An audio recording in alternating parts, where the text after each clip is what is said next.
Pierre Bourdieu, vous n'avez jamais cessé de faire des recherches dans le domaine de l'école, du système scolaire et universitaire. Pourquoi est-ce que ce domaine vous intéresse tant et qu'est-ce que vous pensez avoir découvert de fondamental dans cette œuvre d'idée? Du point de vue d'une sociologie explicative, enfin, qui rend compte de ce que les gens font, il est capital de voir comment ils sont faits. Et le système scolaire, dans les sociétés modernes, est un des lieux où se fabriquent les personnes, où se fabriquent les manières de penser, les manières d'agir, etc., en liaison évidemment avec la famille. Donc il n'est pas possible d'étudier sérieusement le monde social, le fonctionnement du monde social, sans étudier cette institution où les gens se fabriquent et où se fabriquent aussi les différences sociales labellisées, légitimes. C'est là que se fabriquent les titres scolaires qui sont en même temps très souvent des titres professionnels, qui sont des titres donnant droit à profession. Donc c'est très important.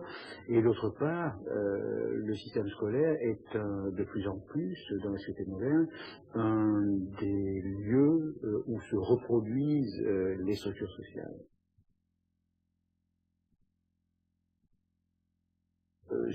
Dans toute l'histoire, dans toute la tradition intellectuelle, les historiens en particulier, on s'est intéressé ce que j'appelle les stratégies de reproduction, c'est-à-dire les manières dont les groupes sociaux assurent leur continuité.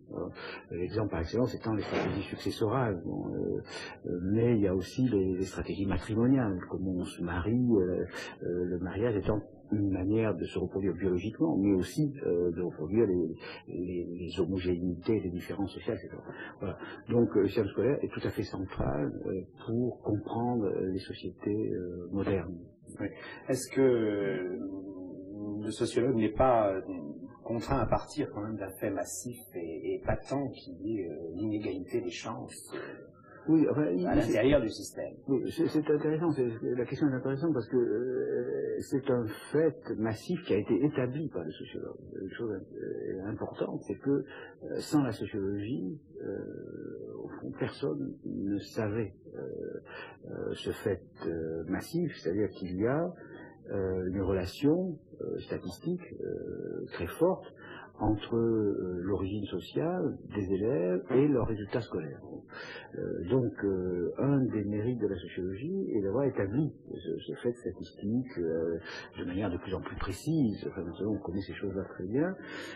Bon, alors, ce fait étant établi, comme tous les faits scientifiques, il ne s'agit pas simplement de l'enregistrer. Il faut savoir ce que cela veut dire, d'une part, et comment ça s'explique. Bon, donc, moi, l'essentiel de mon travail a été de chercher un système explicatif capable de rendre compte de ce fait. Alors, par exemple, pour aller très vite, mais on observe que les inégalités de réussite scolaire ne sont pas expliquées complètement à partir des inégalités économiques.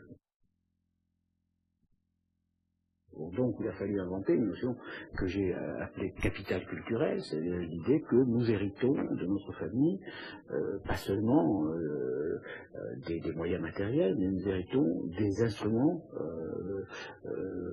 de connaissance, d'expression, des savoir-faire, des savoirs, des techniques, des manières de travailler, par exemple, c'est-à-dire des tas de choses qui sont transmises inconsciemment par la famille et qui contribuent énormément à la réussite scolaire. D'autant plus que le système scolaire les exige souvent sans les donner.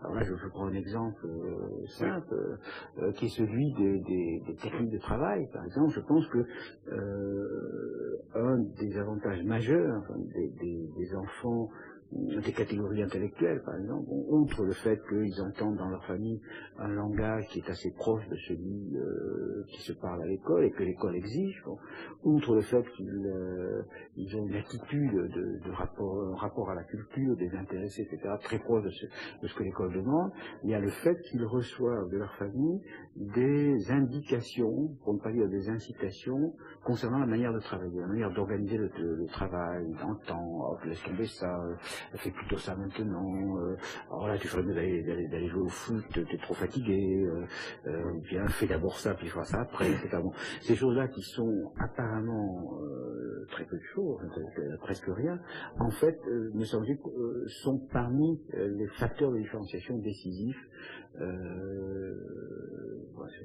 C'est l'art de travailler. Or, le système scolaire donne ça très peu, pour des tas de raisons, parce qu'il n'y a pas le temps, etc., mais aussi parce que...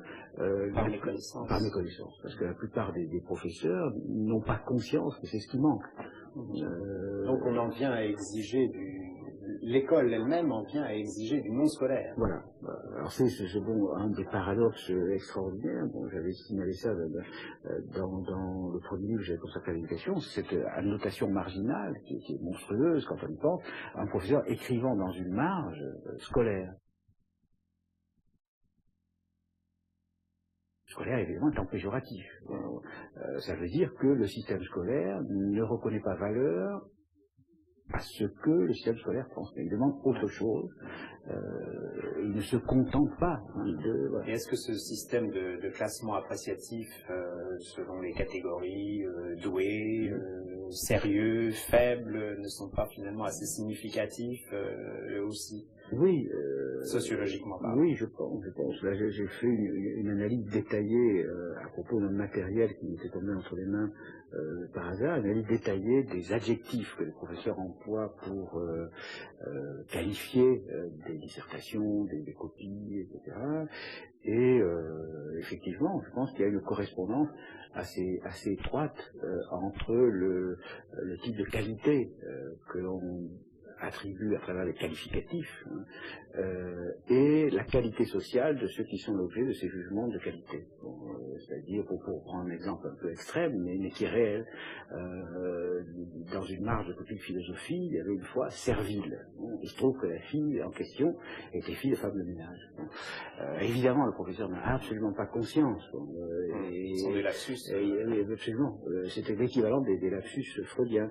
Alors, il ne s'agit pas de le condamner. Il est probable que celui qui a pu faire ça serait très malheureux s'il m'entendait. Mais ça veut dire une chose très importante. Ça veut dire que les jugements scolaires sont souvent, plus souvent qu'on ne le croit, des jugements sociaux déniés, comme dit la psychanalyse, des jugements sociaux qui ne se perçoivent pas comme tels, qui s'ignorent comme tels, et à travers donc des qualités que l'on croit purement scolaires, on appréhende des propriétés sociales et on ne le sait pas.